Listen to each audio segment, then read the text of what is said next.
Hello दोस्तों, नमस्कार। दोस्तों, आज हम हरियाणा में एचटेट की होने वाली परीक्षा के लिए साइकोलॉजी के क्वेश्चन करेंगे।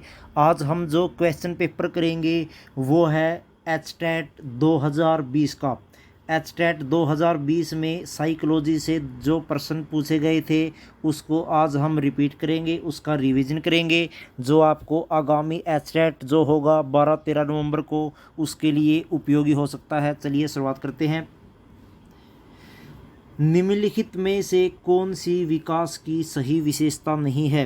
विच of the following is not the characteristics of development? विकास में परिवर्तन होता है। प्रारंभिक विकास प्रवर्ती विकास से अधिक महत्वपूर्ण होता है। विकासात्मक पैटर्न अपूर्वानुमेय होता है। विकास में वैयक्तिक भिन्नता होती है। तो हमने ये बताना है कौन सी सही विशेषता नहीं है विकास की। इसका आंसर हो जाएगा 3। विकासात्मक पैटर्न अपूर्वानुमेय होते हैं। इसका मतलब ये है कि विकास का जो पैटर्न होता है कि विकास किस दिशा में होता है उसका पहले से अनुमान नहीं लगाया जा सकता, ये बात गलत है। बल्कि विकास का जो पैटर्न है उसका पूर्वानुमान लगाया जा सकता है।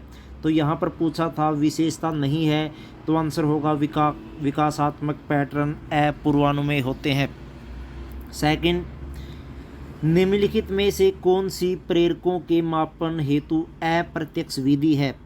इनडायरेक्ट मेथड, वाक्यपूर्ति तकनीकी, प्रश्नावली, चेकलिस्ट, साक्षात्कार। तो इसका आंसर होगा ए, वाक्यपूर्ति जो तकनीकी है वो प्रेरकों के मापन की अप्रत्यक्ष विधि है। बाकी जो विधियां हैं प्रश्नावली, चेकलिस्ट या साक्षात्कार, ये जो है प्रत्यक्ष विधि है। उसके बाद आत्म संप्रत्यय के आधार क्या होते हैं? What are the basis of self concept? सामाजिक भूमिकाएं, शरीर प्रतिमा, उपरोक्त 1 और 2, उपरोक्त में से कोई नहीं, तो दोनों ही इसका आंसर होगा। सामाजिक भूमिकाएं और जो शरीर प्रतिमा है ये आत्म संप्रत्यय के आधार होते हैं। काफ़ी इंपॉर्टेंट क्वेश्चन दोस्तों, ये कई बार एचटेट में जो क्वेश्चन है वो रिपीट किए जाते हैं, इसलिए आपको ये याद रखने हैं साइकोलॉजी के क्वेश्चन। नेक्स्ट, निम्नलिखित में से कौन सी जुंग द्वारा प्रदत्त अंतर्मुखी चिंतन प्रकार की व्यक्ति की विशेषता नहीं है? आत्म केंद्रित, आशावादी, अपने स्वयं के बौद्धिक कामकाज में मगन, तथ्यों के आधार पर सिद्धांतों के साथ देने वाला। तो इसका आंसर होगा आशावादी। कौन सी जुंग द्वारा प्रदत्त अंतर्मुखी चिंतन प्रकार व्यक्तित्व की विशेषता नहीं है? आशावादी नहीं है। उसके बाद 16 वर्ष की आयु तक मस्तिष्क का भार लगभग कितना हो जाता है? 16 वर्ष की आयु तक मस्तिष्क का भार हो जाता है दोस्तों 1200 ग्राम से 1400 ग्राम। काफ़ी इंपॉर्टेंट क्वेश्चन ये। 16 वर्ष की आयु तक मस्तिष्क का जो भार है वो 1200 से लेकर 1400 ग्राम के बीच में हो जाता है। उसके बाद कौन सी मनोवैज्ञानिक ने अपनी पुस्तक हेरिडिटरी जीनियस में व्यक्तिक विभेद का वैज्ञानिक ढंग से विवेचन किया है? आलपोर्ट, बिगी एंड हंट, जीन पियाजे या सर फ्रांसिस गाल्टन? तो इसका आंसर होगा 4। सर फ्रांसिस गाल्टन ने अपनी पुस्तक हेरिडिटरी जीनियस में व्यक्तिक विभेद का वैज्ञानिक ढंग से विवेचन किया है। उसके बाद निम्नलिखित में से कौन सा समायोजन का प्रत्यक्ष तरीका है? Which of the following is direct method of adjustment? दमन, प्रतिगमन, प्रत्याहार और आज्ञाकारिता, युक्तिकरण। तो इसका आंसर होगा सी, प्रत्याहार एंड आज्ञाकारिता। विथड्रॉल एंड सबमिसिवनेस जो है समायोजन का प्रत्यक्ष तरीका है। उसके बाद कौन सी उन्मुखता कोलब्रग के द्वारा दिए गए नैतिक विकास सिद्धांत के उत्तर रूढ़िगत स्तर के अंतर्गत आती है? दंड व आज्ञाकारिता, सामाजिक अनुबंध, उत्तम लड़का अच्छी लड़की, कानून और सामाजिक व्यवस्था। तो इसका आंसर होगा सामाजिक अनुबंध। सोशल जो कॉन्ट्रैक्ट है वो कोलब्रग के द्वारा दिए गए नैतिक विकास सिद्धांत के उत्तर रूढ़िगत सत्र के अंतर्गत आती है। निम्नलिखित में से कौन सी किशोरावस्था की विशेषता नहीं है? संवेगात्मक स्थिरता, विरोधी मानसिक दशाएं, व्यवसाय की चिंता, वीर पूजा की भावना। तो इसका आंसर होगा संवेगात्मक स्थिरता। ये जो है किशोरावस्था की विशेषता नहीं है, बाकी जितनी भी विशेषताएं हैं वो किशोरावस्था की विशेषता है। विरोधी मानसिक दशाएं भी होती है, व्यवसाय की चिंता भी होती है किशोरावस्था में, और वीर पूजा की भावना भी होती है। उन ज्ञान या कौशलों का कथन जिन्हें विद्यार्थी को अनुदेशन के बाद सीख जाना चाहिए क्या कहते हैं? विषय वस्तु विश्लेषण, वैयक्तिक शिक्षा कार्यक्रम, अनुदेशनात्मक उद्देश्य, सामान्य लक्ष्य। तो आंसर होगा अनुदेशनात्मक उद्देश्य। एन इंस्ट्रूमेंशनल ऑब्जेक्टिव जो है आंसर होगा इसका। उसके बाद निम्नलिखित में से कौन सा अच्छी स्मृति का लक्षण नहीं है? तीव्रता, औसत धारणा, शुद्धता, सही सामग्री का सही समय पर स्मरण करना।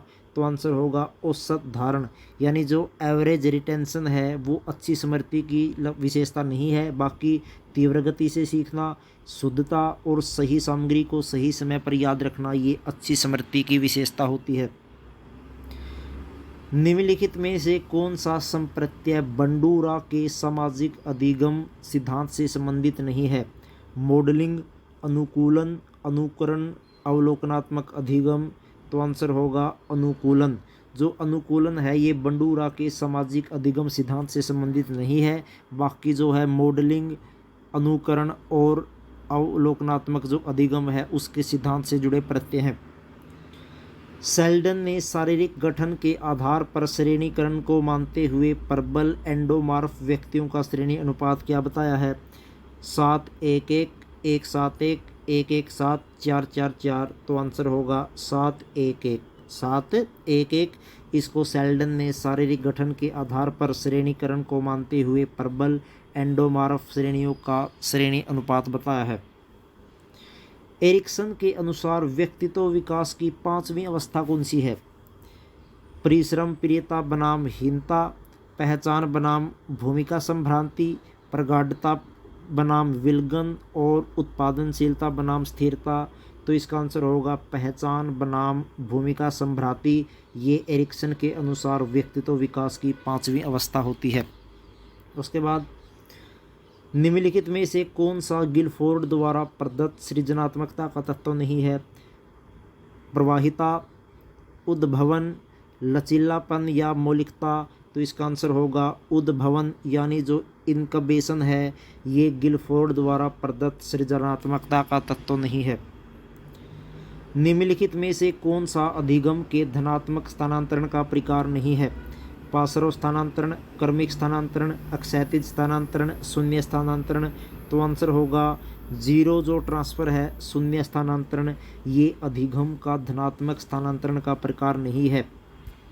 नेक्स्ट, निम्नलिखित में से कौन सी फ्रायड द्वारा प्रदत्त मनोलैंगिक अवस्था नहीं है? सिगमेंट फ्रायड, शैशवावस्था, स्वायत्त अवस्था, गुदावस्था या मुखावस्था।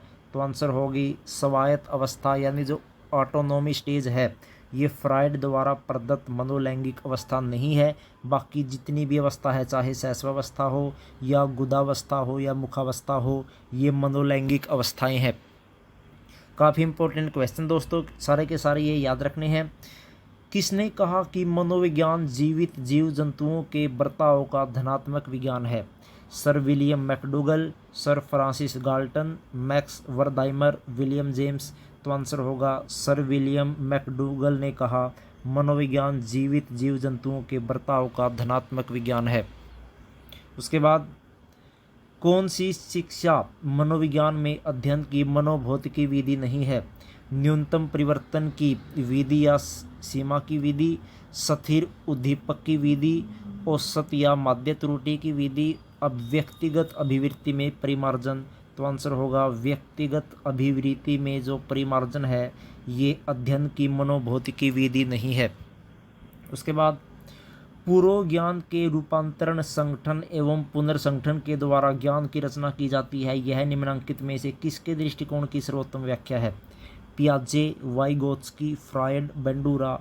तो आंसर होगा जीन पियाजे। जीन पियाजे के अनुसार पूर्व ज्ञान के रूपांतरण, संगठन एवं पुनर्संगठन के द्वारा ज्ञान की रचना की जाती है।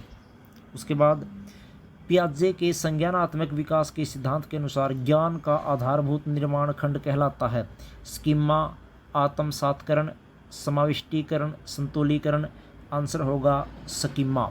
संज्ञानात्मक विकास के सिद्धांत के अनुसार ज्ञान का आधारभूत जो निर्माण खंड है वो स्कीमा कहलाता है। उसके बाद एक अंग्रेजी के अध्यापक ने अपने विद्यार्थियों को पढ़ाते समय कैट का बहुवचन कैट्स, हाउस का बहुवचन हाउसेज, पेन का बहुवचन पेन्स, उसी क्रम में विद्यार्थी ने माउस का बहुवचन गलती से माउसेस बना दिया। यह किस प्रकार के अधिगम स्थानांतरण का उदाहरण है? धनात्मक, ऋणात्मक, शून्य या लंबवत? तो इसका आंसर होगा ऋणात्मक अंतरण, नेगेटिव ट्रांसफर। निम्नलिखित में से कौन सा उद्दीपन का वस्तुनिष्ठ या बाह्य निर्धारक है? अभिरुचि, आदत, जिज्ञासा, उद्दीपन की अवधि? आंसर होगा उद्दीपन की अवधि। ड्यूरेशन ऑफ स्टिमुलस जो है उद्दीपन का वस्तुनिष्ठ या बाह्य निर्धारक है। उसके बाद मुर्रे द्वारा प्रतिपादित प्रासंगिक अंतर्बोध परीक्षण व्यक्तित्व के किस सिद्धांत से संबंधित है? शील गुण सिद्धांत, शील गुण प्रकार सिद्धांत या मनोविश्लेषणात्मक सिद्धांत? आंसर होगा मनोविश्लेषणात्मक सिद्धांत। मुर्रे द्वारा प्रतिपादित प्रासंगिक अंतर्बोध परीक्षण व्यक्तित्व के सिद्धांत से संबंधित है। उसके बाद निम्नलिखित में से कौन सा मध्यम मानसिक मंदता बालकों का बुद्धि लब्धि प्रसार है? 52 से 67, 36 से 51, 20 से 35 या 20 से नीचे? आंसर होगा 36 से 51। मध्यम मानसिक मंदता बालकों की बुद्धि लब्धि का प्रसार है। काफ़ी इंपॉर्टेंट क्वेश्चन दोस्तों ये। उसके बाद कौन सा एडलर द्वारा प्रदत्त व्यक्तित्व विकास हेतु जीवन शैली का प्रकार नहीं है? आलसी टाइप, शासकीय टाइप, तिगड़मी टाइप, बचकर निकल जाने वाला जैसा? तो आंसर होगा आलसी टाइप, लेजी टाइप जो है एडलर द्वारा प्रदत्त व्यक्तित्व विकास हेतु जीवन शैली का प्रकार नहीं है। उसके बाद रोरसा स्याही धब्बा परीक्षण में कितने कारण उपयोग में लिए जाते हैं? 10, 12, 15 या 28 में से? आंसर होगा 10। रोरसा स्याही धब्बा परीक्षण में 10 कारणों का उपयोग किया जाता है। निम्नलिखित में से कौन सा मूल्यों की दृष्टि से स्प्रेंजर द्वारा दिया जाने वाला व्यक्तित्व का प्रकार नहीं है? सैद्धांतिक, आर्थिक, कलात्मक या सुडोल्कोय? तो आंसर होगा एथलेटिक्स जो प्रकार है वो मूल्यों की दृष्टि से स्प्रेंजर द्वारा दिया गया व्यक्तित्व का प्रकार नहीं है। उसके बाद निम्नलिखित में से कौन सा थॉर्नडाइक द्वारा प्रदत्त अधिगम का गुण या सहायक नियम है? तत्परता का सिद्धांत, अभ्यास का सिद्धांत, मानसिक वृत्ति का सिद्धांत या प्रभाव का नियम? तो आंसर है मानसिक वृत्ति का जो नियम है ये गौण नियम है। बाकी जो तत्परता का सिद्धांत है, अभ्यास का सिद्धांत और जो प्रभाव का सिद्धांत है ये मुख्य नियम है।